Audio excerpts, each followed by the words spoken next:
गुरुर्ब्रह्मा गुरुर्विष्णू गुरुर्देवो महेश्वरा गुरुर साक्षात परब्रह्म तस्मै श्री गुरुवे.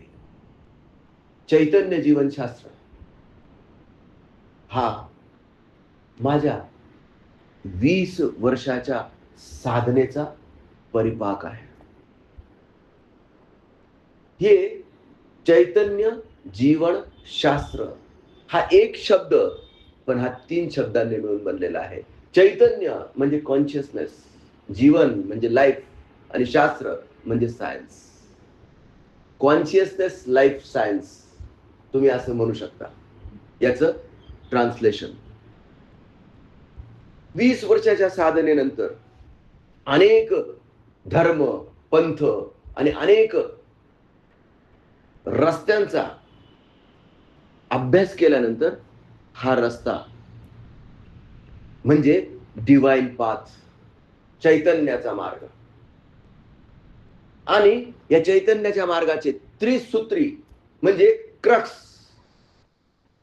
भक्ती मार्ग, ज्ञान मार्ग, कर्म मार्ग, हे गीतेमधले 3 मुख्य मार्ग सांगितलेले आहेत. आणि या 3 मार्गांना एकत्र करून साधना, सेवा आणि सत्संग म्हणजेच त्रिवेणी संगम, म्हणजेच प्रयागराजातलं स्नान. आणि जो प्रयागराज स्नान करेल त्याला आत्मदर्शन, त्याला शिवाचं दर्शन झाल्याशिवाय राहू शकत नाही. आणि म्हणून हा रस्ता सगळ्यांसाठी नाही. हा रस्ता सगळ्यांसाठी नाही. ज्यांना असेल हरी तर देईल खाटल्यावरी, जे चाललंय ते मस्त चाललंय, मला काही घेणे देणं नाही, मी आपला आनंदात आहे, मला काय पडलंय देशाशी, मला काय पडलंय जगाशी, हा ज्याचा विचार आहे, ही ज्याची भावना आहे, त्याच्यासाठी हा रस्ता नाही. ज्यांना त्यांच्या स्वतःच्या जीवनात पुरुषार्थाने समृद्धी आणायची आहे, मला जे पाहिजे ते मिळवण्याचा मला पूर्ण अधिकार आहे. You are the creator of your own destiny and you can create whatever you want to create. हा ज्याचा भाव आहे, हो, त्याच्यासाठी हा रस्ता आहे. त्याने इथे यावं, समजून घ्यावं नेमकी साधना काय आहे. खूप जास्त वेळ द्यायची गरज नाही आणि खूप जास्त कॉम्प्लिकेटेड पण नाही. कोणी खाली डोकं तंगड्या करायला सांगतं, कोणी गंडे तोडे बांधतं, कोणी वेगळेच कपडे घालायला सांगतं, कोणी वेगळा वेगळा टिक्का लावायला सांगतं. चैतन्य जीवनशास्त्र तुम्हाला कोणत्याही गोष्टीचं बंधन ठेवत नाही. बंधमुक्त होण्याचं हे शास्त्र आहे. तर तुमच्यावर बंधन टाकून काय उपयोग आहे? तुम्ही असेच कपडे घाला, तुम्ही असाच टिक्का लावा, तुम्ही असेच केस वाढवा, तुम्ही अशाच मिशा ठेवा, नाही. चैतन्य जीवनशास्त्र तुम्हाला बंधन मुक्त करण्याचं शास्त्र आहे. अमुक खा, अमुक खाऊ नका, दारू प्या, दारू पिऊ नका, नाही. मी काहीच सांगत नाही. जो छूटना है वो छूट जाएगा, जो गलना है वो गल जाएगा. दिस इज द सायन्स. जे सुटायला पाहिजे ते सुटूनच जाणार, जे जळायला पाहिजे ते जळूनच जाणार. फक्त तुम्ही चैतन्याच्या मार्गावर इमानदारीने चालण्याचा प्रयत्न करा. मग हा चैतन्याचा मार्ग काय आहे? सकाळी साधना. किती मिनिटं लागतात? 24 तासातले 24 मिनिटं. काय म्हटलो मी? 24 तासातले 24 मिनिटं तुम्ही जर तुमच्या स्वतः करता देऊ शकत नसाल तर तुम्ही आत्मपरीक्षण करण्याची आवश्यकता आहे. कारण जेव्हा हातातून हे शरीर आरोग्य निघून जातं, अरे गॅरंटी मिळते 24 तासातले 24 मिनिटं फक्त स्वतः करता द्या, तुम्हाला कशाची गॅरंटी मिळते? आरोग्याची गॅरंटी मिळते. कारण या ब्रह्मक्रियेतले जे 3 पहिले प्राणायाम आहेत याला नाडी शोधन प्राणायाम म्हणतात. आणि या ब्रह्मक्रियेला तुम्ही सेपरेट समजू नका. दिस इज अ कॉम्बिनेशन. आणि जेव्हा तुम्ही ते कॉम्बिनेशन मध्ये करतात तेव्हाच ते इफेक्टिव्ह ठरतं. नाडी शोधन, भस्त्रिका, कपालभाती आणि अनुलोम विलोम या प्राणायामामुळे तुमचं नाडी शोधन होतं म्हणजे होतच, प्रत्यक्ष को प्रमाण की जरूरत नाही. वात पित्त कफ बॅलन्स होतं म्हणजे होतच. हे मी नाही सांगितलं, महर्षी पतंजली ऋषींनी अष्टांग योग नावाच्या ग्रंथात 5000 वर्षापूर्वी हे सांगून ठेवलेलं आहे. आपण फक्त त्यांच्या सांगण्याचं अनुसरण करून या रस्त्यावर चालण्याचा प्रयत्न करायचा आहे. जेव्हा आपण भस्त्रिका प्राणायाम करतो त्यावेळेस चित शक्तीचं रूपांतर प्राणशक्तीत होतं. राकेश सर, ब्रह्मशक्ती काय आहे, चितशक्ती काय आहे आणि प्राणशक्ती काय आहे हे तुम्ही तुमच्या शब्दात सांगाल का? मला सांगा, जरा जोरात बोला म्हणजे मला ऐकायला येईल. प्राणशक्ती जी आहे ती आपल्या शरीराला चालवते. शरीरात आपल्याला जोपर्यंत प्राणशक्ती आहे तोपर्यंत आपलं शरीर चालतं. ज्यावेळेस प्राणशक्ती आपल्या शरीरात निघून जाते त्यावेळेस शरीर पूर्णपणे एक बॉडी म्हणून आपण त्याला डिक्लेअर करतो. चितशक्ती जे आहे ते हे वातावरण जे आहे पृथ्वीवरचं, जे झाडं झुडपं म्हणा सगळ्या ज्या गोष्टी ज्या आहेत याला जे रन करायचं काम जे आहे चितशक्ती करते. आणि ब्रह्मांड शक्ती जी आहे ती पूर्ण युनिव्हर्स चालवायचं काम जे आहे ब्रह्मांड शक्ती करते. आणि चितशक्तीवरती प्राणशक्तीवरती चितशक्ती नियंत्रण करते, चितशक्तीवरती ब्रह्मांड शक्ती नियंत्रण करते. आणि जर आध्यात्मिक रूप द्यायचं म्हटलं तर प्राणशक्ती म्हणजेच आपली लक्ष्मी आहे आणि चितशक्ती म्हणजे सरस्वती आहे आणि ब्रह्मांड शक्ती म्हणजे मा दुर्गा आहे, पार्वती आहे. बरोबर. तर मग आता ज्यावेळेस तुम्ही भस्त्रिका प्राणायाम करतात त्यावेळेस चितशक्तीचं रूपांतर प्राणशक्तीत होतं असं मी म्हणतो. तर तुम्हाला ते पटतं का? तुम्हाला ते अनुभवायला येतं का? आता आपण ज्यावेळेस श्वास घेतो त्यावेळेस बाहेरची एनर्जी जी आहे ती आपल्याला ती भेटतेच. म्हणजे कशा स्वरूपात भेटते की बाबा आपल्याला जो बाहेरचा जो ऑक्सिजन आहे तो ऑक्सिजन आपल्याला भेटतो. पण तो ऑक्सिजन आपल्या फेफड्यापर्यंत तिथून पुढे जो प्रवाह प्राणाचं रूपांतर ऑक्सिजनचं रूपांतर प्राणामध्ये होतं आणि ते प्राण आपल्याला पूर्ण श्वास हवा म्हणजे आपण जे आत घेतो ती हवा, तो झाला श्वास. फुफ्फुस फक्त त्या हवेतला प्राणवायू काढून घेतात म्हणजे ऑक्सिजन काढून घेतात. प्राणवायू आणि ऑक्सिजन बोथ आर सेम. हा प्राण पेशीपर्यंत पोहोचतो आणि त्याच्याने तुम्हाला ऊर्जान्वित झाल्यासारखं वाटतं का? हो, नक्की. हो, 100%. हा, मग ही ऊर्जा दिवसभरात तुम्हाला जाणवते का? 100%. तुमच्या दिवसभराच्या दिनचर्येमध्ये, कार्यामध्ये तुम्हाला काय काय परिणाम जाणवतो? आता आपण प्राणायाम केल्यामुळे आपण दिवसभर चार्ज राहतो, एकदम उत्साही राहतो आणि एनर्जेटिक राहतो.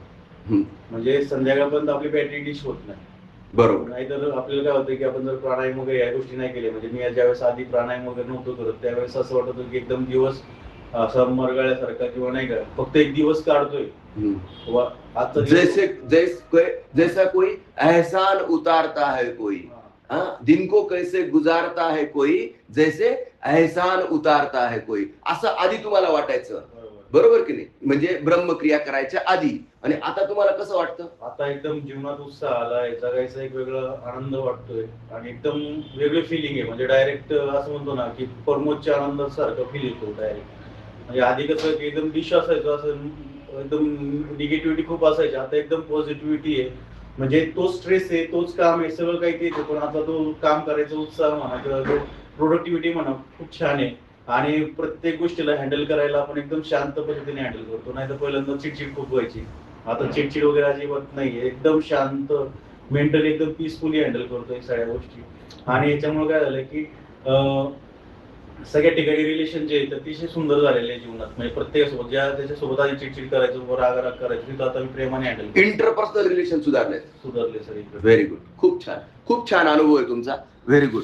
तर चित शक्तीचं रूपांतर प्राणशक्तीत करण्यासाठी आपण भस्त्रिका प्राणायाम करतो आणि हीच प्राणशक्ती अतिशय शास्त्रोक्त पद्धतीने ज्यावेळेस 72,000 नाड्यांपर्यंत पोहोचते कपालभातीच्या माध्यमातून, तर काय होते बॅलन्स होते आणि वात पित्त कफाचं बॅलन्सिंग होतं.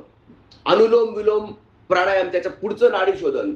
याच्याने ह्या ज्या नाड्या आहेत शुद्ध झालेल्या नाड्या, म्हणजे याला स्पिरिच्युअल लँग्वेजमध्ये सूर्य नाडी आणि चंद्र नाडी म्हटलं गेलेलं आहे, किंवा इडा आणि पिंगला म्हटलं गेलेलं आहे. जेव्हा या दोघं नाड्या बॅलन्स होतात तेव्हा तुमची सुषुम्ना उघडते. विषय लक्षात घ्या, जोपर्यंत या नाड्या ब्लॉकेजमध्ये आहेत, ब्लॉकेजेस मध्ये आहेत, नाकपुडी बंद आहे, तोपर्यंत सुषुम्नाचं जागृती होऊ शकत नाही. आणि एकदा का सुषुम्ना जागृती झाली, एकदा का नाड्या शुद्ध झाल्यात, की मग जी संसारात वाहणारी जी ऊर्जा आहे, संसारात म्हणजे काय, काम, क्रोध, मद, मोह, मत्सर, ईर्ष्या, द्वेष, अहंकार, ह्या ज्या षड रिपू आहेत, षड रिपू माते ओढती नरकी सुखद तनुला मुकलो. आपली अवस्था काय आहे, षडरिपू माते, या षडरिपू जे आहेत ना, हे मला ओढतात कुठे, नरकात. आणि म्हणून या सुखद तनुला जे आपल्याला भगवंताने हे सुंदर शरीर दिलेलं आहे, भगवंताने सुंदर शरीर दिलेलं आहे, सुंदर जीवन दिलेलं आहे. बघा, ऑब्झर्व करा, कुत्र्याचं आयुष्य असतं 20 वर्ष, हत्तीचं आयुष्य असतं 40 वर्ष, आणि माणसाचं आयुष्य असतं 100 वर्ष साधारणपणे. कुत्र्याला जर व्यवस्थित आपण, कोणी त्याला खाल्लं नाही, कोणी काही त्याला त्रास दिला नाही, जंगली कुत्र्याबद्दल बोलतोय मी, किंवा एखादं कुत्रं पाळलेलं रस्त्यावर त्याचा ऍक्सिडेंट झाला नाही, रस्त्यावर मरणारे कुत्रे आपण बघतो, तर ते त्याचे पूर्ण 20 वर्ष जगून घेतं. हत्तीला जर कोणी डिस्टर्ब केलं नाही, जर हत्तीला काही प्रॉब्लेम आला नाही, तर साधारण तो पण त्याचे 40 वर्ष कंप्लीट करून घेतो. पण मला सांगा, आपण आपले 100 वर्ष कंप्लीट करतो का? कोणाला गॅरंटी आहे? आपल्या जीवनात मनुष्य असून, बुद्धीचे स्वामी असून, बुद्धी आपल्या जवळ आहे, सगळ्यात जास्त विवेक आपल्या जवळ आहे, पण तरी देखील आपण 100 वर्षाची गॅरंटी देऊ शकत नाही. मी तुम्हाला सांगतो, जर आपण नैसर्गिक जीवन जगलो तर 100 वर्ष जगण्याशिवाय आपल्याला कोणी रोखू शकत नाही. जपानमध्ये लोक 100+ आरामात जगतात, आणि आपण का नाही जगू शकत? याचं एकमेव कारण म्हणजे आपली चुकीची लाईफस्टाईल.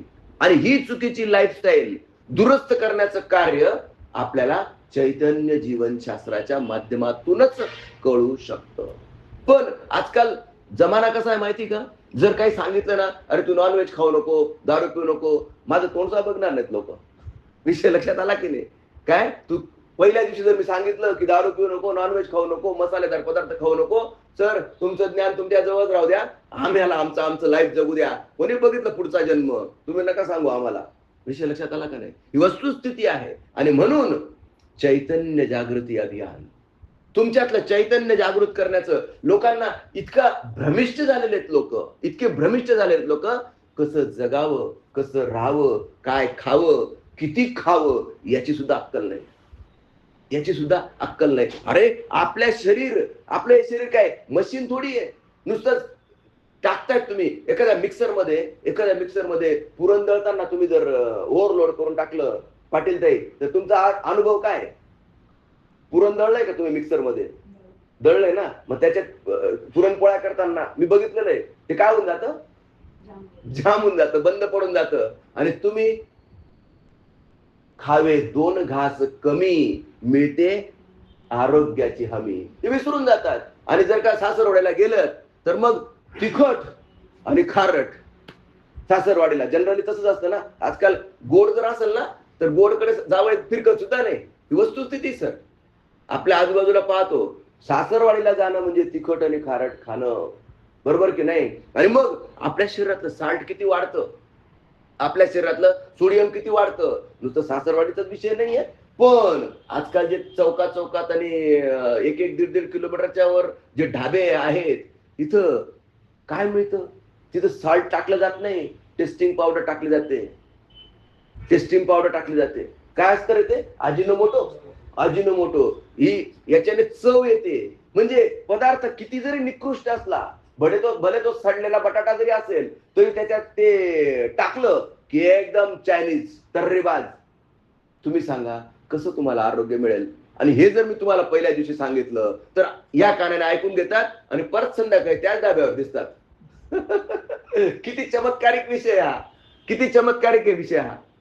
धाब्यावर जाऊ नका असं मला म्हणायचं नाहीये. मला सांगायचं आहे, अरे तुम्ही जागृत व्हा.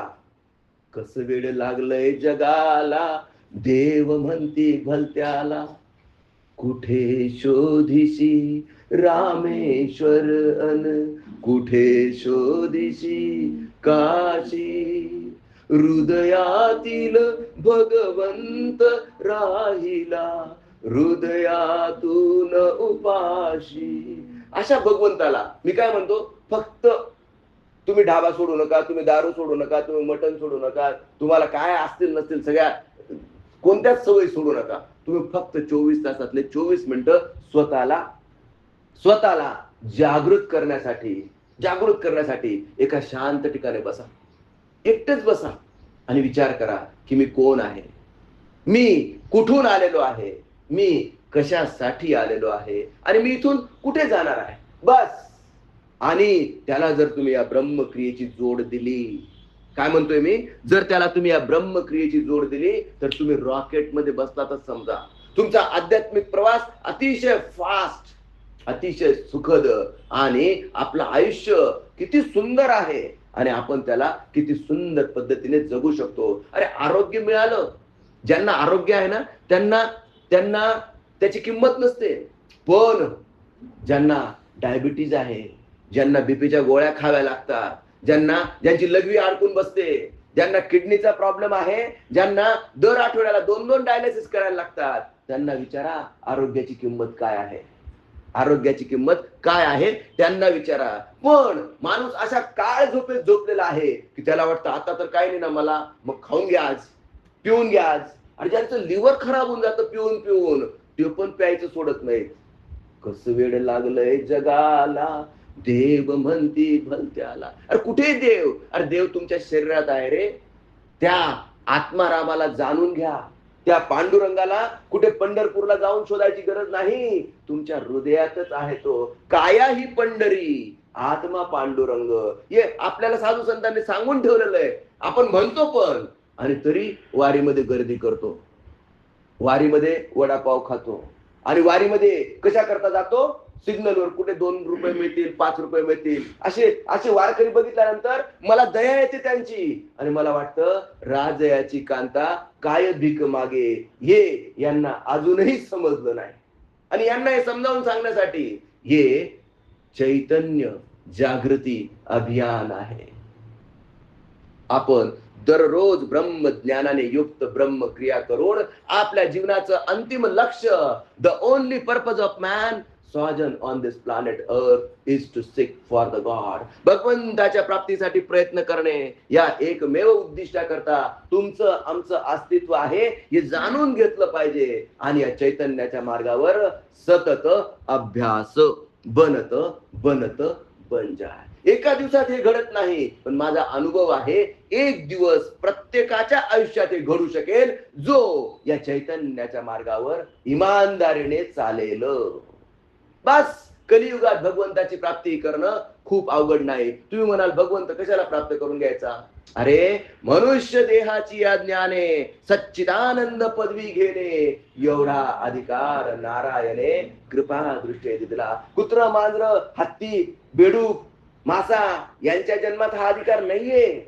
आपण मनुष्य आहोत, माणसाने माणसाशी माणसासारखं वागावे हा माणुसकीचा धर्म जाणून, माणुसकीचा धर्म जाणून त्या पद्धतीने जगून आपण भगवंताच्या प्राप्तीसाठी प्रयत्न केला पाहिजे. कारण तो परम आनंद आहे, तो अखंड आनंद आहे, तो सच्चित आनंद आहे. पण आपण आनंद कुठे शोधतो, भारी भारी कपड्यांमध्ये. आनंद कुठे शोधतो, भारी भारी गाड्यांमध्ये. आनंद कुठे शोधतो, भारी भारी बायकांमध्ये, म्हणजे माणसं असतील तर. Same for opposite sex. आपण आनंद कुठे शोधतो, खाण्यामध्ये. नवीन ढाबा, नवीन दुकान, हॉटेल चालू झालं, हा मस्त दिसतं बरं का, मच्छी फ्राय भारी बरं का, चिकन ड्राय भारी भेटतं, चला. अरे बघा, आत्मपरीक्षण करा, स्वतःचं आत्मपरीक्षण करा. तमोगुणी तामसिक अन्न खाऊन जैसा खाओगे अन्न वैसा बनेगा मन. जर तुम्ही तामसिक अन्न खाल्लं, तिखट, आंबट, तळलेले पदार्थ, मसालेदार पदार्थ, तर तुमच्यातला क्रोध वाढणार की नाही वाढणार. तमोगुणी माणसं बघा काय खातात, हा आणि जे सत्वगुणी असतात ते काय खातात? दूध भात, सात्विक, रव्याची खीर. बघा तुम्ही, हे ऑटोमॅटिक घडलं पाहिजे. याला म्हणतात ट्रान्सफॉर्मेशन. एका दिवसात घडत नाही, पण एक दिवस नक्की घडतं. फक्त मला तुमच्याकडनं कोणत्या कोणत्या गोष्टींची अपेक्षा आहे? Discipline, consistency, mindset. माइंडसेट हे चैतन्य जीवनशास्त्र आपल्याला देईल.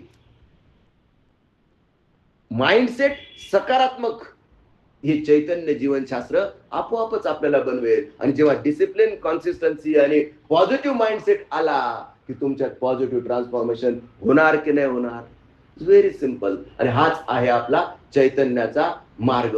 सकाळी 24 मिनिटं, 24 तासातले 24 मिनिटं साधना करा. दिवसभर सेवा करा. सेवा म्हणजे काय? सेवा म्हणजे फुकट वाटायला सुरुवात करा का?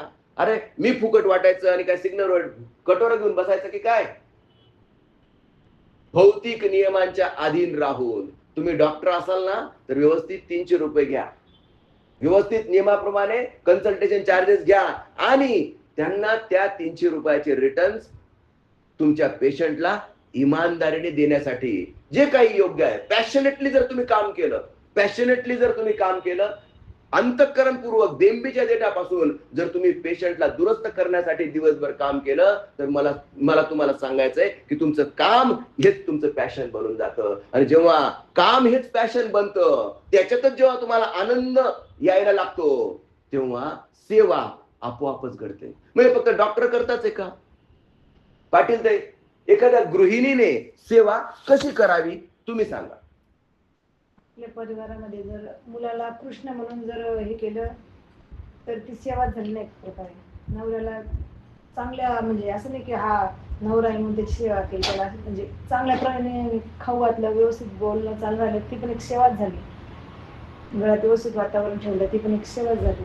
आजूबाजूला व्यवस्थित राहिलं वगैरे, ती पण एक सेवाच आहे.